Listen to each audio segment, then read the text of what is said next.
Prime Minister Imran Khan, thank you so much for speaking to TRT World. Let's get straight to it. How concerned are you with the deteriorating situation in Afghanistan? Well, let me just say that at one point we expected a bloodbath, because if you see what happened after the Soviets left in 1989, there was a bloodbath in Afghanistan. Hundreds and thousands of Afghans died after that. And that's how Taliban emerged. This time, we were scared that there would be, in taking of Kabul, there would be a bloodbath. But so in that way, it has been an incredibly peaceful transfer of power. Very unexpected. However, now the problem is this looming humanitarian crisis, because a government, an Afghan government that depended for 70 or 75% of its budget on foreign aid, the moment the foreign aid component goes, and that's what people feared, that with the Taliban coming in, there would be no foreign aid. So unless there is help in the short term, in the long term, maybe the Taliban would be able to stand on their feet. But in the short term, unless they are provided aid, there is a grave danger of a collapse of a government, chaos, and a humanitarian crisis.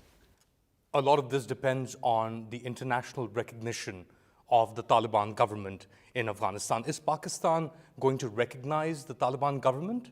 And if so, when? Well, our government decided that we would be consulting all the neighbors of Afghanistan. We will discuss with them about the timing of when to recognize the Taliban regime. So we are in discussion. And so Pakistan alone recognize the Taliban is not going to make much difference. It has to be preferably, the United States and Europe and China and Russia.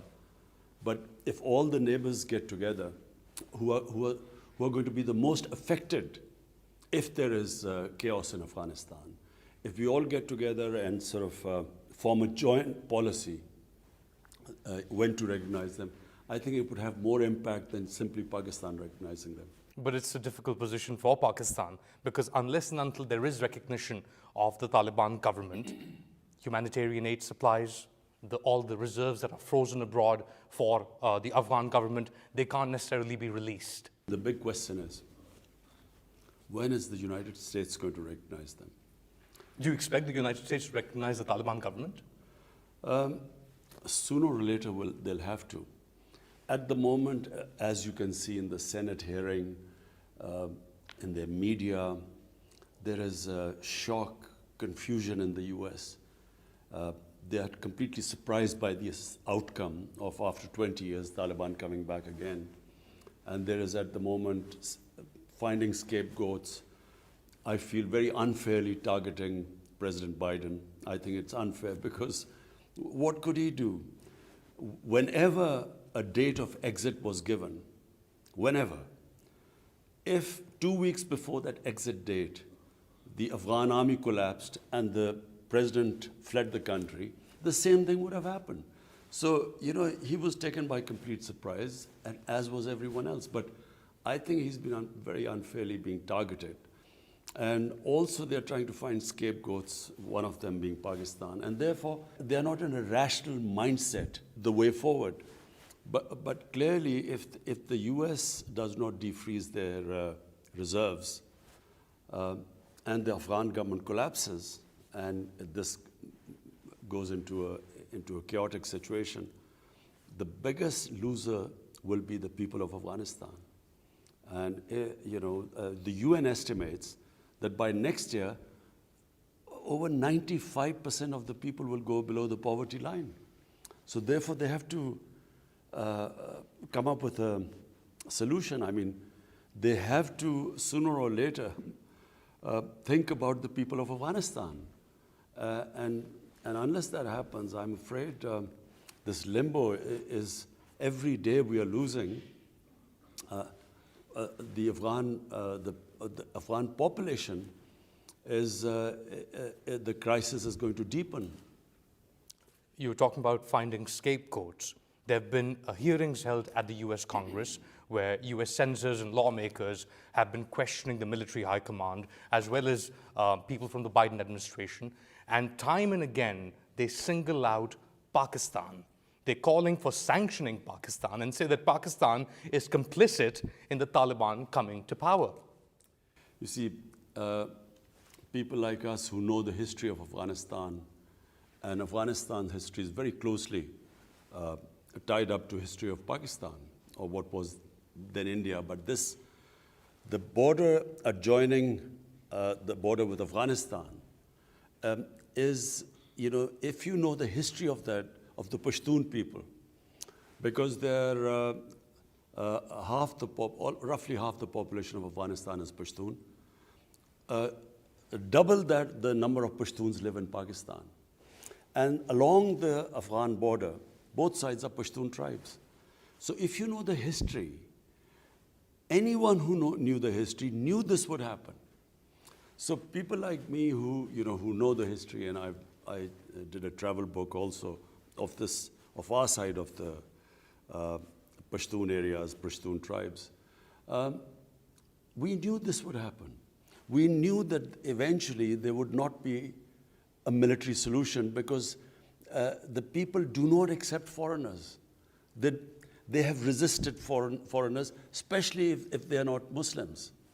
And the Pashtun tribes might fight each other, but when a foreigner comes, they get together.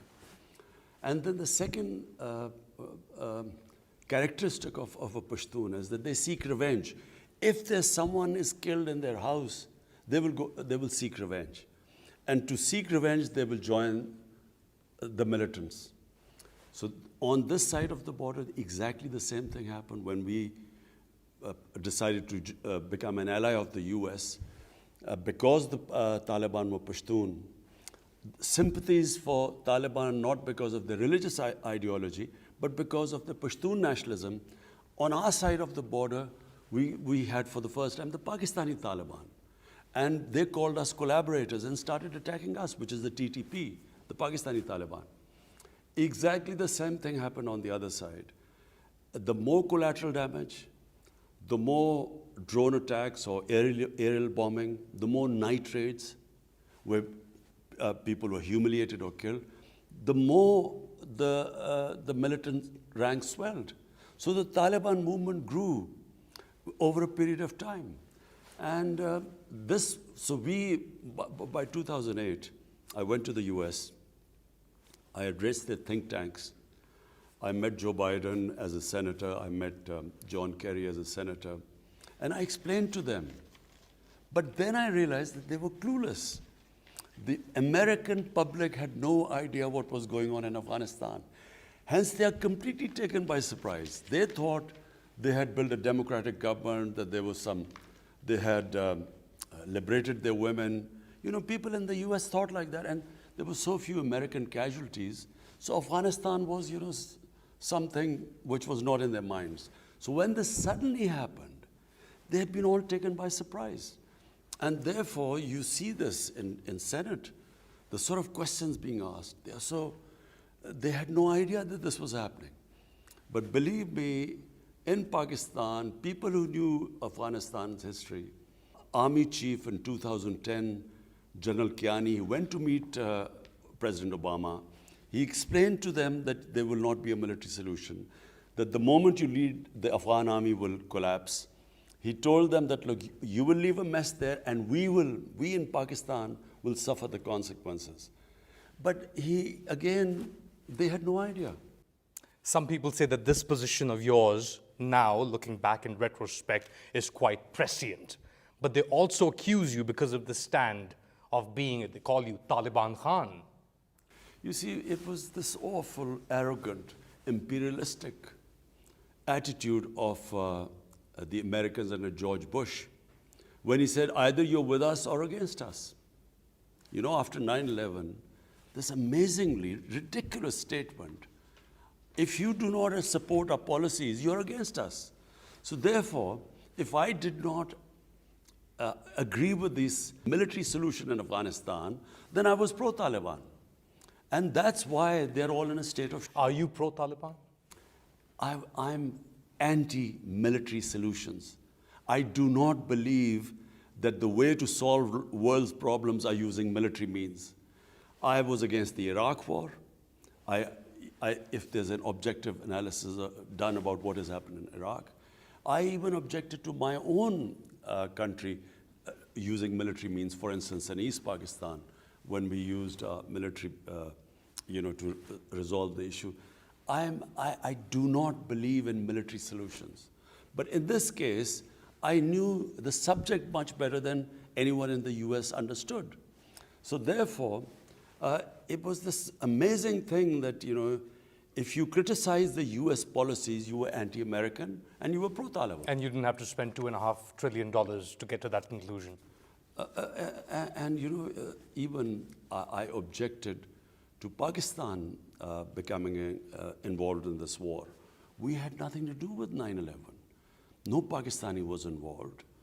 Al-Qaeda was in Afghanistan. We had no militant Taliban even in Pakistan. So what had Pakistan to do with this war, where a country loses 80,000 people? Our whole tribal belt was devastated. 3.5 million people internally displaced. We were called the most dangerous place in the world. Our economy went down. $150 billion lost to the economy. Our currency lost half its value in 2008. So, we paid a heavy price for this. But for what? And in the end, rather than being appreciated for making these sacrifices just because we became an ally of the US, to be scapegoated for this blunder in Afghanistan, I think that has been the most painful thing for us. Are you afraid now that because of the scapegoating and because of this revenge or animosity within the US towards Pakistan, that we or the Pakistanis will suffer more adverse consequences? I think whenever this anger goes and some rationality appears in the US, they start rational thinking about this. They will realize that how could Pakistan be responsible for this? Simply because how could 300,000 well-equipped Afghan army give up without a fight? And Afghans are one of the bravest nations in the world. Why did they not fight? It wasn't because of Pakistan.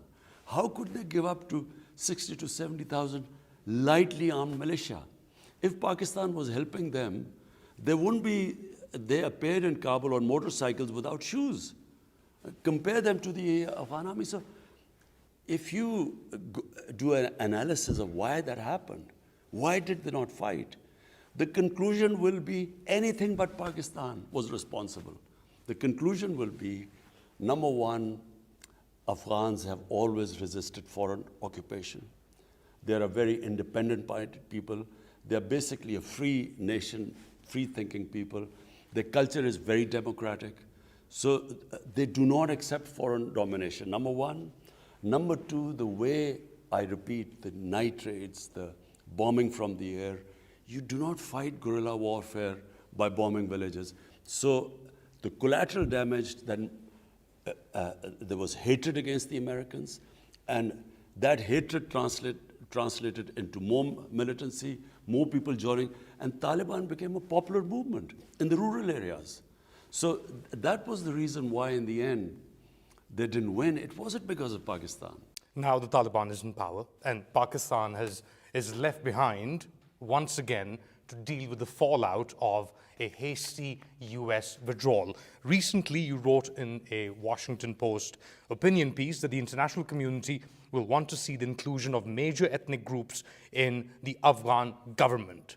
But I spoke to senior Taliban leaders in Kabul, and they say that there is no way that they will allow the inclusion of people like Hamid Karzai, even Abdullah, people that were part of the previous dispensation during which the Taliban lost a lot of their own people, families, and so on and so forth. So where's the disconnect there? What does Pakistan do if the Taliban refuses an inclusive government as Pakistan and the international community has been pushing? Look, from Pakistan's point of view, when we say an inclusive government, we recognize, and everyone recognizes, even the Taliban would recognize, that Afghanistan is a multi-ethnic group. Pashtun are around about 50% of the population. Then there's a big Tajik minority. Then there are Uzbeks. Then there are Hazaras, and other smaller minorities. So, an inclusive government means a stable Afghanistan. So people who are interested in the welfare of the people of Afghanistan, who've been through 40 years of conflict. So anyone who feels, wishes them well, would want a stable Afghanistan, and a stable Afghanistan means an inclusive. Yeah, but the Taliban then turn around and say that you are interfering, Imran Khan is interfering in the internal affairs of Afghanistan by pushing for an inclusive government. So let me clarify. Number one, as a well-wisher of Afghanistan, we would want them to be stable and have an inclusive government. Now, what sort of inclusive government should not be dictated to the Taliban government? Because that is interference. If you say, pick so-and-so and so-and-so and take names that you must include them, that is interfering in their internal affairs. And I would imagine that they would resist that. Because remember, Afghans are independent-minded people. There's no, the idea that anyone can control them from outside, whether it is the US or it is Pakistan, it is a fantasy. It cannot happen because that's their history.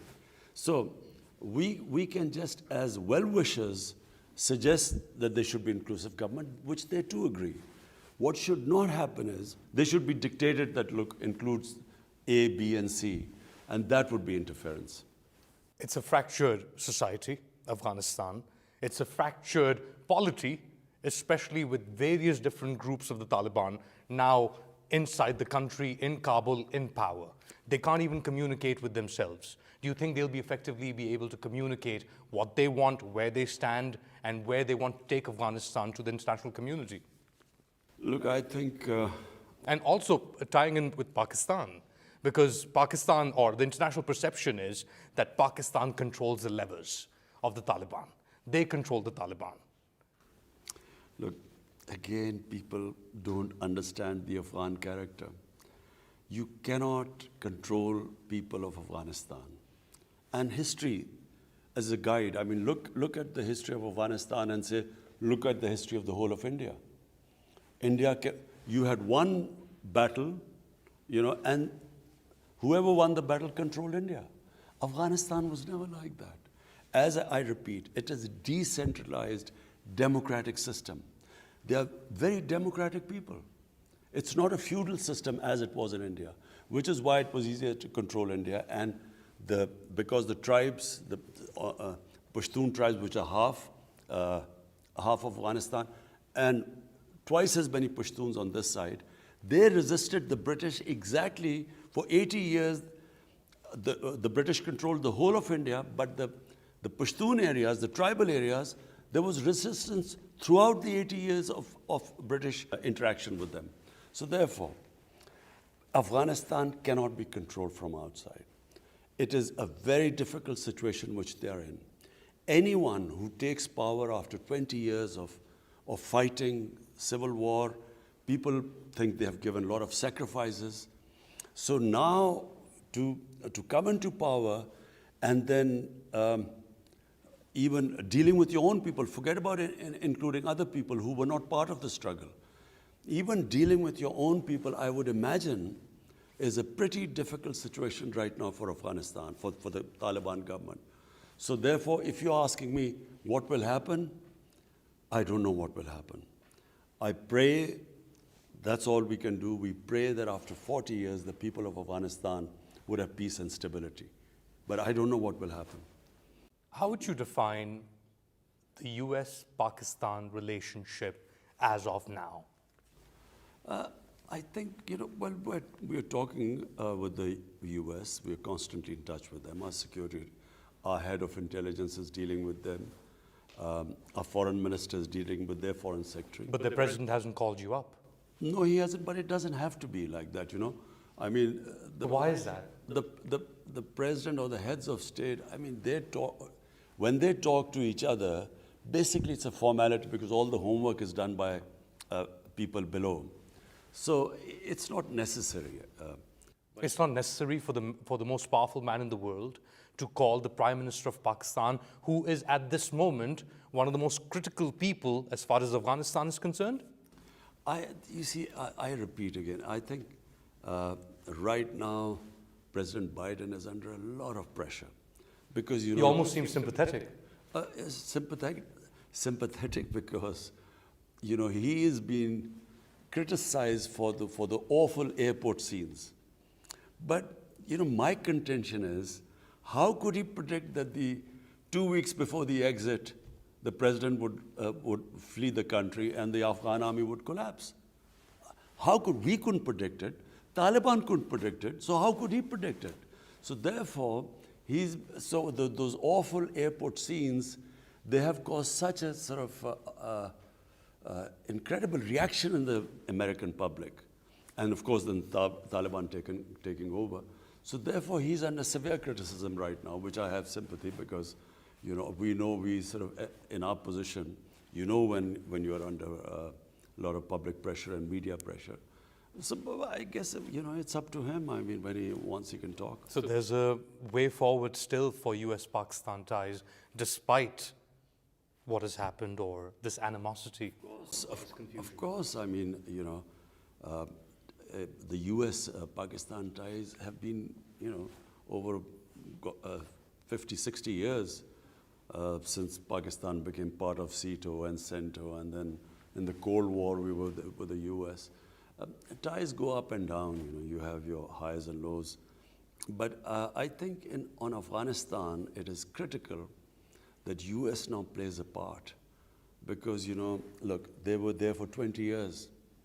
And if there is a mess, they wash their hands of Afghanistan, it will become a repeat of 1979 when the Soviets, when they left and the US left. And look what happened to Afghanistan after that. The bloodbath that took place, over 200,000 Afghans died in that, and there was total chaos in Afghanistan. So the last thing for anyone, most of all us, we neighbors will be affected. Others around Afghanistan, all the other neighbors will also be affected. But then US, what will it have to show in the end? That after 20 years, spending over $2 trillion, hundreds and thousands of Afghans died in this time. What will they have to show if there's chaos there again? And then in chaos is where the international terrorists found a safe haven. In the past month, actually in about 40 days, since the Taliban walked into Kabul, there have been 24 attacks on Pakistani security personnel inside Pakistan, in the border areas and settled areas. Around 100 Pakistani security personnel have been killed in these attacks, which have been claimed by the Tehreek-e-Taliban Pakistan, or TTP. Is Pakistan facing another or renewed attacks by the TTP because of the emergence of the Afghan Taliban in control now in Afghanistan? What happened was that in Pakistan in 2014, our security forces did a big operation, and this was in North Waziristan. And the TTP, the Pakistani Taliban, who were doing terrorist attacks within our country, they were pushed out. And they then went into Afghanistan. And I'm afraid not only were they helped by the Afghan intelligence agencies, but they were also helped by RAW, the Indian intelligence agency. And they then used them to conduct attacks within Pakistan. But these attacks dropped significantly over the past few years. Yes, they did drop, but they attacked through TTP, they attacked the Chinese nationals who were working in Pakistan. And they also conducted a series of attacks in Balochistan. So since in the last 40 days, there has been an increase. And we fear that... Are you concerned about that? Up to a point, not that much, because we have very disciplined security forces who are very experienced now. Over 15 years, Pakistan got more experience than probably any other country in dealing with counterterrorism. And we have, as the world knows, one of the best intelligence agencies in the world. So we are confident that we'll deal with it. Problem right now is that with people, we had about 250,000 people come into Pakistan from Afghanistan. And amongst them, we fear that they have been members of TTP who were in prison in Afghanistan who were released. Even ISIS, we feel that they have, amongst these 250,000, few have come inside. So, you know, that's where the problem was because of the sudden takeover of Taliban and the influx of people either going out of Pakistan, using Pakistan to go on other destinations, or simply people who have come in. So, you know, that is a concern temporarily, but I think we will be able to deal with it. You don't think the Taliban taking over in Afghanistan will become like a beacon, a rallying cry for all these groups, especially TTP, which is ideologically aligned with the Afghan Taliban, not so much with ISIS Khorasan? You see, the difference is that there's a Muslim government in Pakistan. So what are the Taliban waging a war against? You know, in Afghanistan, they declared jihad because they said it's a foreign government and its collaborators. In Pakistan, initially the TTP came in saying, we were collaborators of the Americans. And same the old Mujahideen who were trained to fight the Soviets, they too also termed our government as collaborators and were attacking us, which is why we lost 80,000 people. And then there were drone attacks in Pakistan. And you stood up against those drone attacks. You, in fact, held rallies to stop the NATO supply line going from Pakistan into Afghanistan. You, of all people, should know more about this. So is there like an innate concern then that this could go out of control, Prime Minister? No, let me just clarify. Drone attacks, to use drone attacks to fight terrorism is the most insane way of doing it. Because no matter what anyone says, whenever a bomb explodes in a village, there is collateral damage. And as we saw in Kabul, the drone doesn't always get the right people. So it was the worst way because what happened was that the drone attacks might have got some militants, but the collateral damage they caused created anti-Americanism, and the revenge attacks were against the state of Pakistan. So number one, it increased the militants. The number of militants grew because anyone who in a village when the bomb exploded, when they lost people, their relatives, they then joined the militants. So the ranks of the militants spread, and it was completely counterproductive. And we bore the brunt. Pakistan bore the brunt of the fallout of the drone attacks in Pakistan. So therefore, you know, now there are no drone attacks because at that time they called us collaborators. Now it's not the same case. And therefore, the motivation, why would they attack the state of Pakistan? Whereas then they could give some justification. You're not concerned. So I don't think so. That the success of the Afghan Taliban movement in taking over Afghanistan, defeating the greatest military in the world, the Americans, will not have a spillover effect or will not inspire similar like-minded groups in Pakistan? I think, you know, it's completely different. What was happening in Afghanistan and in Pakistan now is completely different. In fact, I think some of the Pakistani Taliban groups actually want to talk to our government, you know, for some peace, for some reconciliation. And we are in talks with some of the groups. What we hope is that this The TTP, are you in talks with the TTP? With some of them, yes. You see, So- there are different groups which form the TTP. Yes, so we are in talks with some of them. On surrendering or reaching Yes, on you know, a reconciliation process. Is the Afghan Taliban helping you in this process? In the sense that The talks are taking place in Afghanistan. In that sense, yes. So there is some sort of negotiation or talks underway between Pakistan and the Tehreek-e-Taliban Pakistan or some groups of the TTP to lay down their arms. Yes, and then we forgive them and they become normal citizens. This is quite a revelation, Prime Minister Imran Khan. So you are expecting some sort of agreement or some sort of deal to come out or emerge between the TTP and the government of Pakistan? Yes, I repeat, I do not believe in military solutions. I'm anti-military solutions. So I always believe that, as a politician, political dialogue is the way ahead, which I always believed was the case in Afghanistan. So why is the with TTP US. attacking Pakistani security forces if they're talking to you and trying to reach a negotiated settlement? I think that was just a spate of attacks, but we are talking. We might not reach some sort of a conclusion in the end, a settlement, but we are talking. We are also talking to the Baloch militants. We're trying to also talk to them and have some sort of political reconciliation with them, those who are willing to reconcile. You mentioned India and the role of India that Pakistan says was instrumental in carrying out attacks in Pakistan. There's been a lot of disinformation emanating from Twitter accounts, or social media accounts controlled or being operated from India. Recently at the UN General Assembly, you said that there is a war against Muslims in India, including in Indian-administered Kashmir.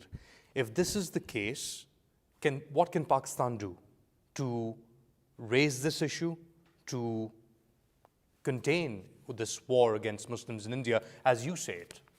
Look, what do human right groups do? They raise the issue at all levels and build pressure finally to fight these human rights which are being abused, not just of Muslims in India, but specifically what is happening in the Indian-occupied Kashmir. So we raise it at every forum, United Nations, in the Human Rights Forum, in the international media, because when people talk about maybe the human rights abuses of Taliban, I think it should not be selective. They should also talk about what is happening in Kashmir, where about 900,000 Indian troops have basically put 8 million Kashmiris in an open prison. So therefore, I feel that it should be even-handed. When human rights are selectively talked about, they lose their credibility. I feel very strongly that the world, the international community should, and the countries, the powerful states, should talk about what is happening to the people of Kashmir. And that's it, lip service on talking about people of Kashmir? That's how pressure is mounted. In East Timor, there was... But now the Indians are part of the Quad. They were hosted by, Narendra Modi was hosted by Joe Biden, and they're forming an anti-China bloc. And India is one of the critical components of that. So my two observations. One, that when people who you are allied with, you ignore the human rights abuses, and you only worry about the countries who you're opposed to, and you mention their human rights abuses, you lose your credibility in that. Secondly, my observation is that in trying to form these blocs, the last thing the world wants is another Cold War, because we saw the Cold War between the Soviets and the US, and the world sort of being divided into two camps. I wish this does not happen again, because by cooperation and by the world coming together, there is much more to gain than by the world being divided. You mentioned India, we mentioned China, I mentioned the Quad. CPEC, the China-Pakistan Economic Corridor, is a critical part, not just for your government, but the government before this as well, to bring Pakistan or get Pakistan into an economic development mode. There has been some, for example, contacts between Pakistan and China. Over the past 20 months, since you last spoke to President Xi Jinping, that was in February 2020, have you had conversations with high-level Chinese since, including the president? I have spoken to the Premier, Premier Lee, almost, I think, 3 times since then. The thing is, President Xi right now has not, since the outbreak of COVID-19, he's restricted his movements. Otherwise, he was due to come to Pakistan. So he hasn't been anywhere out of China right now. And I think we are soon about to have a meeting. I'm supposed to have a meeting with President Xi in coming days. Our relationship with China is strong. It always has been very strong. Pakistan-China relationship goes back 70 years. And through all ups and downs, basically this relationship has withstood the test of time. So you're positive that despite the slow progress maybe of some CPEC projects, it's all good as far as Pakistan-China? Yes, we just had the JCC meeting recently, and it's heading in the right direction. Unfortunately, COVID has caused huge disruptions in the world, and especially in our communication. I was supposed to go to China. President Xi was supposed to come here, but all that got restricted because of COVID-19. Finally, you're talking about major disruptions in the world. The dollar hit 172 to the rupee, or rupee hit 172 to the dollar. The price of oil per litre in Pakistan is now at 127. Your government just increased those rates. Is Pakistan facing an economic crisis? It's not Pakistan. COVID-19 has disrupted supplies all over the world. Commodity prices all over the world have gone up. In fact, Pakistan is still cheaper than other countries. But is Pakistan hurting as a result of it? Like most developing countries, in fact, developed countries too. In fact, look what's happening to India. India, there's massive increase in poverty because of COVID-19. So Pakistan also has been affected by the rise of commodity prices. So the rise of prices, inflation in Pakistan is basically imported inflation. Oil prices have almost gone 80% in the past 5 months. So Pakistan imports oil, then unfortunately we had to import wheat, and wheat prices have gone up. All commodity prices have gone up. Palm oil, which is 70% of our we consume in Pakistan, is imported. And so that doubled too. So we imported this inflation into Pakistan, which obviously causes people problems. But this is temporary. We feel that with the resumption of the supply lines, things will settle down in a few months. But the opposition disagrees. It says that your government is incapable of coming out with a proper fiscal policy because you've changed finance ministers or people in charge of the finance ministry multiple times. What else would the opposition say? They are such a motley lot. They are fighting for their survival. They are deeply divided. They are facing massive corruption charges. In fact, this country would have been in a different phase of our evolution had it not been for the 30 years of plunder by these two families.